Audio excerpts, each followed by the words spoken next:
Bonjour à vous, c'est un plaisir renouvelé d'être avec vous pour vous servir du contenu de qualité et surtout pour servir d'avocat de la cause de la publicité. Les audiences s'enchaînent et avec elles, le compteur qui se rapproche de notre objectif de départ, à savoir vous fournir 30 raisons de recourir à la publicité. L'abondance ne nuit pas, dit-on souvent. C'est donc abondamment que nous vous invitons à revisionner les vidéos déjà présentes dans notre médiathèque et de les liker, de les partager pour amplifier leur message. Nous sommes confiants que vous l'avez déjà fait et que vous le ferez encore. Alors, sans protocole, ouvrons une nouvelle page dans un nouvel épisode du Digitalk.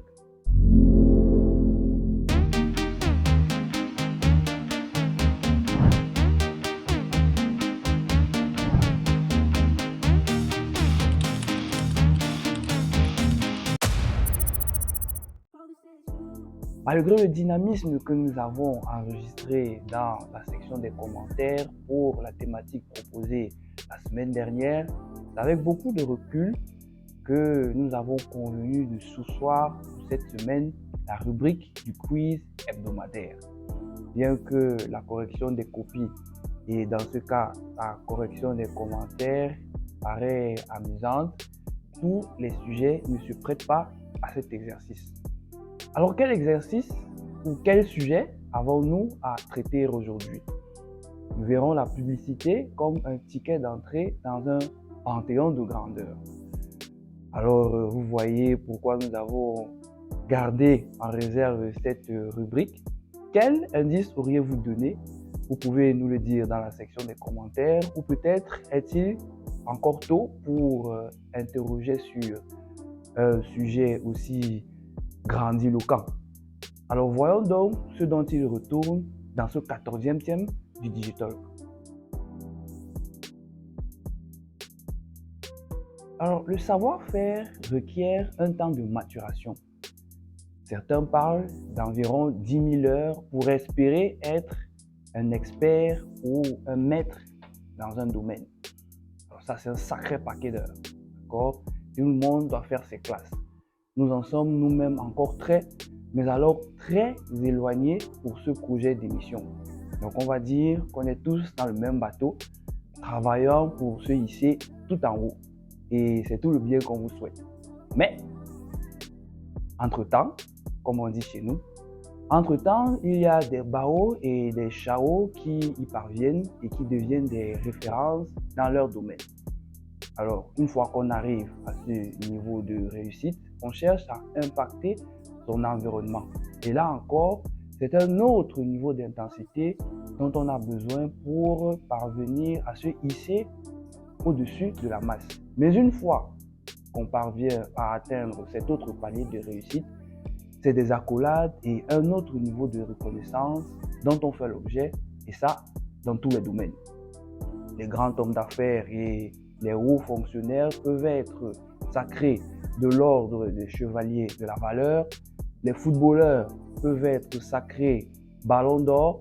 Bon, même si récemment il y a lieu de s'interroger sur les critères de sélection de cette distinction, parce que dans le football, les seuls football, les basketteurs peuvent être sacrés MVP, les chanteurs et les artistes peuvent entrer dans le Hall of Fame et ainsi de suite. Alors, les nominés et les lauréats de cette distinction font avec leur sacre leur entrée dans un panthéon de distinction. Nous avons déjà dit que cela se passe dans tous les domaines parce que la publicité n'est pas en reste. Le domaine de la publicité est lui aussi organisé pour primer l'excellence au sein de la profession. Les agences, les annonceurs et leurs concepts sont passés au peigne fin pour lister et sélectionner les meilleurs par secteur d'activité, par type de production 2D, 3D, images réelles et par type de support vidéo, affiches, support de guérilla, marketing. Et ce n'est pas tout, ça va chercher bien plus loin. Parce que si la beauté et la créativité sont mises en avant, Elle cache bien souvent des dynamiques de conquête. Et tout le monde va vouloir clamer son attractivité, mais tout le monde ne sera pas accueilli de la même manière auprès du public. Il faudra donc des évaluations post-déploiement pour départager tous ces concepts. C'est donc à l'issue de ces résultats post-déploiement qu'on saura les concepts les plus impactants. Si ces évaluations s'avèrent souvent techniques, à l'ère du numérique, on peut avoir des palliatifs convenables et même crédibles. Nous aurons d'ailleurs l'occasion de revenir dessus dans un autre épisode, mais pour l'heure, sachant que les commentaires, les partages, le reach, les likes, les enregistrements sont autant d'indicateurs qui permettent d'indiquer les communicants les plus percutants. Pour faire valoir l'attractivité, la forme joue un rôle majeur, mais l'impact fédère. Et en parlant de fédérer, quel meilleur moyen que le FAST, de l'événementiel, pour y arriver? C'est d'ailleurs ce moyen que plusieurs collectifs ont choisi depuis longtemps pour fédérer et réunir les acteurs des métiers de la communication et du marketing et des métiers connexes.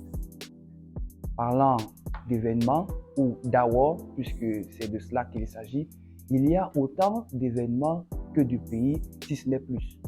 En même temps, ce n'est pas plus mal parce que l'excédent dans certains paysages sert d'inspiration pour combler la latence sous d'autres cieux.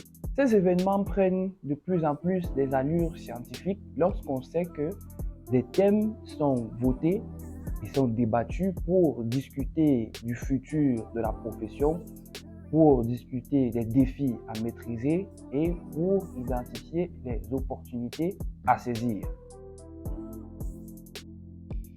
Alors, depuis un certain nombre d'années, l'écosystème marketing connaît un certain nombre de turbulences. Après la pandémie de la Covid-2019, la numérisation et la dématérialisation des process s'est vue adopter à une vitesse accélérée, on va le dire, et avec déjà une fracture numérique à combler, l'Afrique n'est pas au bout de ses surprises. Ou alors l'est-elle? Parce qu'aujourd'hui, c'est au tour de l'intelligence artificielle de redistribuer les cartes. Mais loin de frustrer les initiatives, le mot d'ordre est donné, just do it. Maintenant, c'est la question du how, du comment, qui feutre les conversations. Les conversations tenues par différents acteurs, comme les sessions des Adicom Days, les journées des apéros publivores, les ateliers Eventify, les ateliers La Sauce 237 et bien d'autres qui cogitent sur cette question pour savoir comment mettre cet outil à contribution pour le branding, aussi bien le corporate branding que le nation branding, pour compter dans les awards, mais aussi pour compter dans le monde. Loin du strass et des paillettes des awards, votre devenir, celui de l'Afrique, est une conversation que nous avons à notre manière, avec notre savoir-faire, dont nous espérons vous faire profiter en vous accompagnant pour faire de la publicité. D'ici là, nous vous disons à très vite sur les ondes du digital.